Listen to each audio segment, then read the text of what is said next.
और देखिए, छत्तीसगढ़ की राजनीति को प्रदेश के पूर्व सीएम भूपेश बघेल ने एक अलग ही मोड़ दे दिया है, क्योंकि इन दिनों भूपेश बघेल का एक बयान बहुत तेजी से सुर्खियां बटोर रहा है। भूपेश बघेल ने दरअसल ईवीएम को हटाने का एक फॉर्मूला बताया अपने कार्यकर्ताओं को, जिसके बाद राजनीतिक ज्ञानियों में तर्क वितर्क का दौर शुरू हो गया है। तो आखिर भूपेश बघेल ने ऐसा क्या कह दिया जिसके बाद राजनीतिक गलियारों में हलचल मची हुई है? जरा इसे आप देखिए और समझिए भी। छत्तीसगढ़ के पूर्व मुख्यमंत्री भूपेश बघेल ने अपने कार्यकर्ताओं को आखिर ऐसा संकल्प क्यों दिलाया जिससे वो चुनाव जीत सकें। उन्होंने अपने एक संकल्प में कहा है कि हर एक लोकसभा सीट पर 375 से ज्यादा उम्मीदवार बचे नामांकन के बाद तो भारत निर्वाचन आयोग को बैलेट पेपर से चुनाव कराना पड़ेगा। आखिर पूर्व मुख्यमंत्री भूपेश बघेल के इस बयान के क्या मायने हैं? क्या उनका ये बयान तर्कसंगत है? छत्तीसगढ़ के पूर्व सीएम भूपेश बघेल ने एक सभा के दौरान कुछ ऐसा कह दिया जिसके बाद राजनीतिक हवाएं मानो तूफान में बदल गईं। सबसे पहले आपको सुनाते हैं कि पूर्व सीएम भूपेश बघेल ने क्या कहा।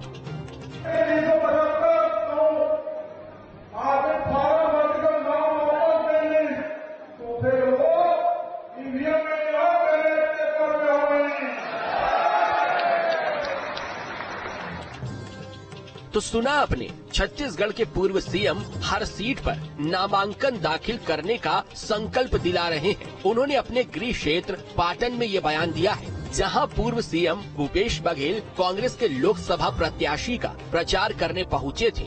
यहां उन्होंने एक बार फिर ईवीएम पर सवाल किए तो उन्होंने ईवीएम को हटाने का फॉर्मूला भी बता दिया। भूपेश बघेल ने कहा है कि हर लोकसभा सीट पर 375 से ज्यादा उम्मीदवार हो जाएंगे तो बैलेट पेपर से वोटिंग होगी और हमारी जीत हो जाएगी।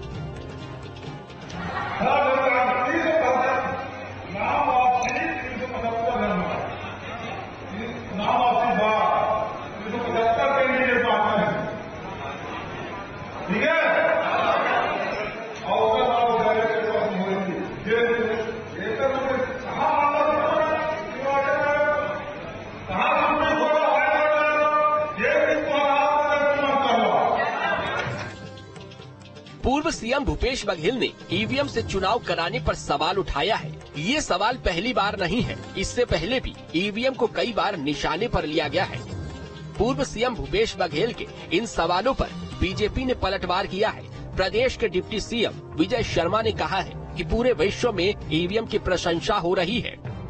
कांग्रेस की बम्पर सीटों से सरकार बनती है तो ईवीएम ठीक होती है, जब स्वयं को चुनाव लड़ना होता है तो ईवीएम खराब हो जाती है।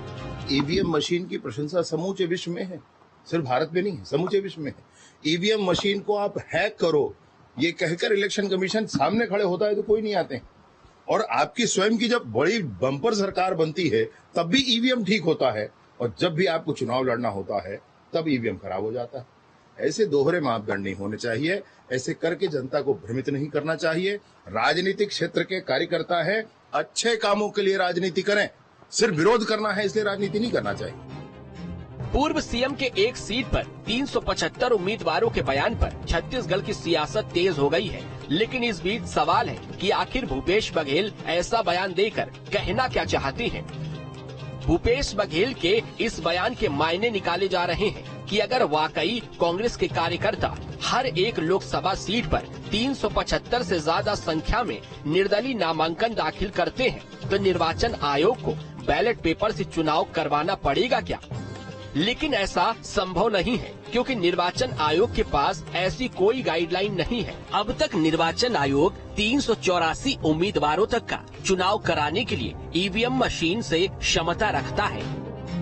बैलेट पेपर से या जो भी निर्णय है वो भारत निर्वाचन आयोग ले लेगा, उसमें टिप्पणी नहीं कर सकते। लेकिन बैलेट पेपर या जो भी स्थिति है या ईवीएम से कराना है या जो भी निर्णय है वो भारत निर्वाचन आयोग के परिप्रेक्ष्य में जो भी निर्देश मिलेंगे उसी तारतम्य में किया जाएगा, तो उसमें टिप्पणी नहीं कर पाएंगे।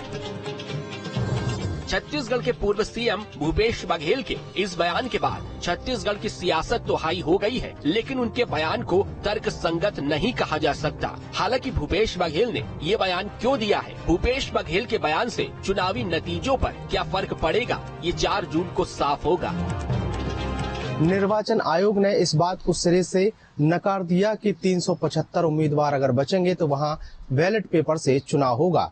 अगर ऐसी स्थिति बनती भी है तो भारत निर्वाचन आयोग की गाइडलाइन के आधार पर वहां पर चुनाव कराए जाएंगे। देखना होगा कि पूर्व सीएम भूपेश बघेल के इस बयान के बाद छत्तीसगढ़ में जनता पर क्या असर पड़ता है।